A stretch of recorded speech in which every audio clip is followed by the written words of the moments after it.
went to Joe's Stone Crab in Vegas, and that's my fave, my end all be all. That is my seafood messiah. You're not the only one. Of a restaurant. A lot of people like that place. I feel like I'm the only one. Yeah. What's that Sam Smith song? I'm the only one? Yeah, I am. And not that I'm the only one. I don't know a lot of Sam Smith. I don't celebrate his catalog. Say I'm crazy. Okay. But you don't. I can't do that. I think you nailed it. Can't do that today. I can't do it ever. I will never get as high as Sam Smith.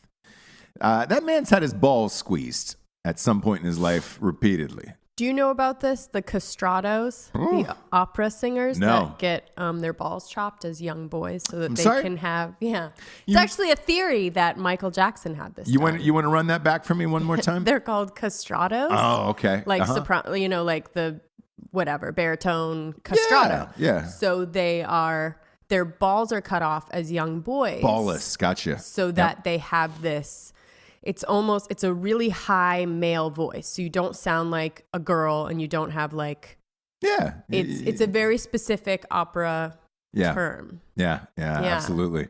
Look it up on YouTube. They have a bunch of videos of castrados. I'm going to take your word for it. You don't see it being chopped off. You see the way that they sing. What happens? And like the way that they look. They're very feminine. They look like weird. Women. I wouldn't have pictured that. My thing is this. When you get your balls chopped off, right? Sure. Let's say you don't ascend to the heights of the opera singer that you wanted to be. Exactly. Then you're ballless the rest of your life.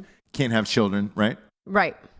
And your dream is crushed. Wouldn't you just kill yourself at that point? Like, wouldn't that be the end all be all thing? Like, I mean, you can still have sex.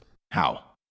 I mean, you can still get an erection and have sex. You just aren't secreting anything. Oh, that's worthless. Worthless. This conversation possibly might be. No, it's not at all. Worthless. This is what the people want. This is what the fans came to see. This puts asses in the seats, butts in the buckets. Anyway, back to Strike Force. Yeah. Well, no, we're gonna circle back on Strike Force in a sec here. That? Okay. They love it. They love it here. Because if you're gonna secrete, you might as well secrete some Strike Force. Sure. Or if you can't secrete, might as well. Yeah, I want to see a documentary of the ones who didn't make it and their ballless. That would lives. be awesome. Yeah, just call it ballless. Yeah. What is it? The LeVar Ball is the big baller brand. Mm-hmm. I'd like to see the no baller brand with just a dad who has chopped off all of his son's testicles, and they didn't make it, or maybe they did. Yeah, who knows? I would love for HBO to do it. Oh, real good. Be really good. Or 0.0. What if Anthony Bourdain? Oh, Bourdain. Gorgeous, right? Yeah. It'd be a lot of food and then also their struggle and strife. What if they took those testicles, strung them out into like a nice noodle soup? He's always eating noodles on that show. He does. What's his fucking deal with that? What's with the noodles? Like a lot of chefs have this like obsession with Asian food, and why? Like, I don't know. I think it's like the next thing.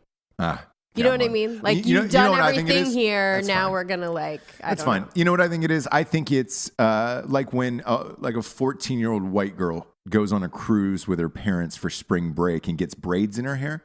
That's what I think. Like you did, yeah. Yeah, exactly. Mm-hmm. But I was a grown up. I was a grown man. Right. And I wanted to do that because I had a perm. Ironically, a year ago today is when I got the perm. Super Bowl. Oh my gosh! Yeah, yes. Lost the Super Bowl a bet. But I think it's the same thing. It's the same fascination when people go to Asia, in particular men. I wouldn't say women. When men go to Asia, it fucking changes them.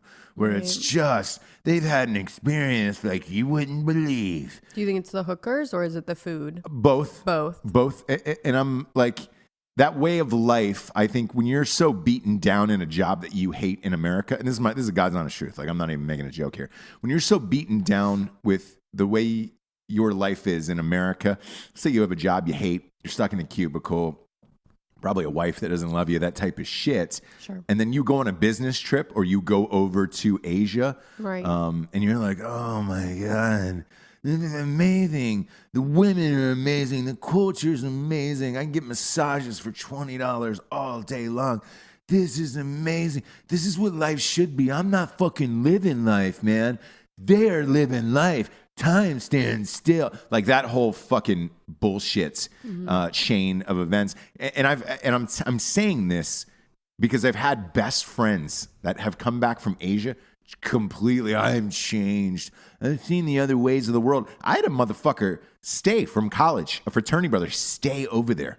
A lot of people do. No, I mean stayed forever. Mm-hmm. And it's like, hey, man. Just in like the chef world, like there's a lot of people that stayed. He was not in the chef world. He was teaching. He ended up teaching English, to fucking. I'd go. Thai. I think he was in Thailand. I think there's certain parts of like Japan and China that like they're so sure like it's sensory overload / like this attention to detail and just this modern. I think it's so completely different that if you can do it, it might be like, I don't know, crazy. Although the food, I don't know. Look, I'm a big fan of Asian food. I love it, but okay. I've always loved it. So that's not going to change my life in any way. Right. I've been to obviously I lived in New York on multiple occasions. Chinatown food there is amazing. San Francisco, I've been a million times. The food in Chinatown is ridiculous. Like, could it be better over there? Maybe, probably. But still, I've had it. I love it. Like the food is not going to change my life. Right. The women and all that shit. Yeah. That way of life of a subordinate woman who is servicing the man in that culture. Yeah, because it would be just so staunchly different than what you have now. Yeah. That you would be now like, that way of life, I could be like, oh man, I can get taken away. Yeah. Whoa. What? I like how that's how I'm the best. That's how I described them going over there. Whoa.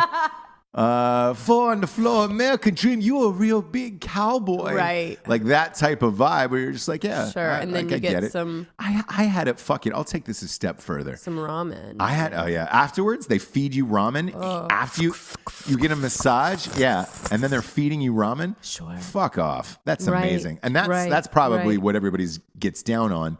I had a buddy who, and we might have talked about this on the show. He pulled one off the stage and married her. Pulled one off the stage. Yeah, in Thailand. Okay.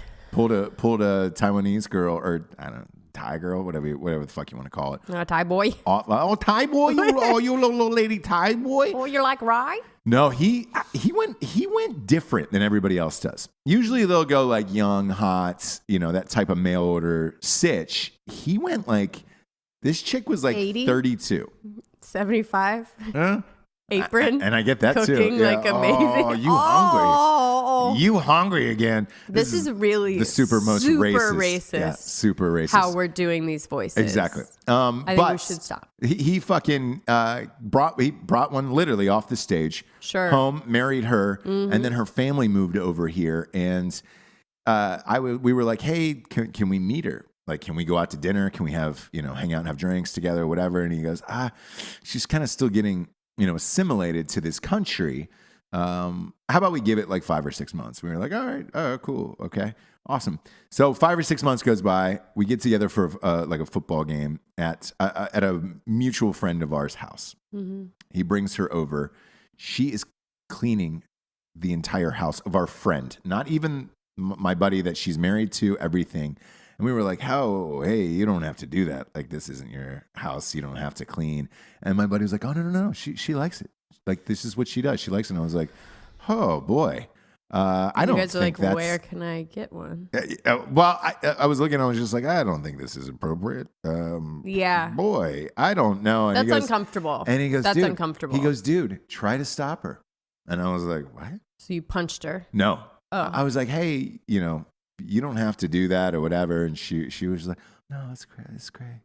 It's okay. I got it. And, it's just and I was like, oh, I got washed away in that culture for a little bit, Sure. And I was like, oh, man. You're like, oh, this is amazing. Yeah. It was amazing. Okay. But